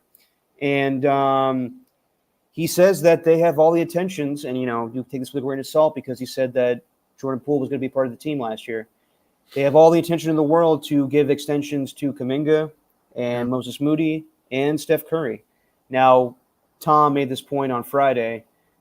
We're willing to give Steph Curry anything he wants. Well, what does that mean at, once his contract's done at 38 years old? Like, you can't give him a max deal and make him play till he's 45. That's ridiculous. Give him an ownership stake or something. I don't know. Well, that could be the case. Joe Lacob loves him enough. But judging by Dunleavy's comments, at one point they asked him, are you comfortable with this team going into the season? He goes, yeah. And when you say that, it's like, no, not really. They're waiting on a trade for Lauri Markkanen, I believe, or Lowry Markkanen, however you pronounce his first name. I do think they want to have him, and that's what they want to do. I think Mike Dunleavy does a good job as a GM to say the right things. Yeah. But I think that he knows right now this team is just so on paper, and they're one move away. So I'm with you, Alon. They made some solid moves, but nothing that makes you go, wow, well, they're back. If they get Markkanen, I put them in the top 5 of the Western Conference teams. Yeah. But as it currently stands, I think 6 to 10 or even lower than that is definitely on the table. They have a massive freaking problem as well. Yeah. And it's not just them. Everybody in the Western Conference has this problem. Oh, yeah. They have to deal with Nikola Jokic, who's still just as dominant as he has ever been. I know they're not able to go to the finals, but what are you going to do about that? And until they figure that out, what's going to make them the number 1 team? Well, not even him. Think about all the others. Like, Luka just made the NBA Finals. There you go. Anthony Edwards, showed the world how he's the main guy in Minnesota now. Bring ass. Yeah, bring your ass. The Western Conference, it's not a gimme anymore. It's not the Warriors Conference anymore. No, it's not. And you don't also want to. Part of me thinks, were they just trying to keep pace with the Lakers in some weird way? And that's not a good bar either, because it's not like the Lakers are on top of the mountain. But it's crazy that the 2 biggest stars in the sport in the later stages of their career are basically on the same. I think the Warriors and Lakers. Right? I said the Warriors are a little bit better than the Lakers right now, but they're definitely on the same wavelength. Yeah, they're in that. They're good enough for people to still watch. They're playing teams now. They're playing teams with probably the 2 biggest draws in the whole sport of Steph Curry and LeBron James. They're playing teams. Yeah, they're playing, and it shouldn't be that way. And I texted you this last night. I'll say it here as well. This is a very Giants-esque offseason for the Warriors. Yes. Every big name that was floated out there that they either tried to get or we thought they were trying to get, they didn't get. And that's not a situation you want to be in. That's a gut punch to a fan base. No, it definitely is. And, go to the Giants real quick. I don't know if you saw this, Alon, but Farhan came on with our show a couple days ago and basically called out the team and said, we put all our chips in. We're 4 games below 500. And if we don't perform before the trade deadline, then we'll be selling. And I think people reacted to that comment being like, well, yeah, I agree with that. But also, Farhan, you're the guy that made this team. what the hell? Exactly. So, but I think people just hate Farhan. Yeah. There's people on our chat, our great opiners that hate Farhan. My whole thing is I don't hate the message, but you guys probably hate the messenger. And for me, at this point, where this is what Farhan's 6th season as Giants general manager, and if you're going to say that this is a lost season before the trade deadline and we're selling, that's not going to sit well with fans. So he must have in the back of his mind that he has job security because Bob Melvin's here and he got the new contract. But also, if I was a Giants fan, I totally understand. Like, you can't just tell me that this is a selling season again. Like, that's not acceptable. No, it's not. And you can't be in that position for 5 or 6 years, keep buying all the groceries. And then, when people think, okay, the meal should be ready by now, go, you know what? Actually, let's throw this all out. I need to go to the market again and go get more stuff. Yeah. And that's the situation that, when you hear things like that from your general manager, you're like, are you kidding me? And that's just, like I said, it's a gut punch for a fan base. You're just like, what the hell? Can we not get anybody? It's not like the Giants don't have the resources. It's not like the Warriors don't have the resources. Right. Seen it in the past. What's any different now? Yep. No, I'm with you, man. Well, Alon, thank you for joining us today. This was a great conversation across politics, sports, whatever you want to discuss today. I think we'll be back on Wednesday. I got to see what's up with Steven. I don't know if his whole bachelor party retreat lasts more than this weekend. I think he's coming back. So we'll see if he's back with us on Wednesday. But if he's not, Alon, I'd love for you to join us again if you can. And you guys will definitely see, if you like what you hear today, Alon's definitely going to be joining us a lot more with Steven getting hitched in September during football season. So we'll be seeing a lot more of Alon if he's got the time to join us. So thanks as always, Alon, for making time for us today. Of course. I love being on here. And I know we started with a really rough subject today, but I thought, thanks everybody for being, cool about that, just because it's hard to not talk about something like that when that happens in the nation.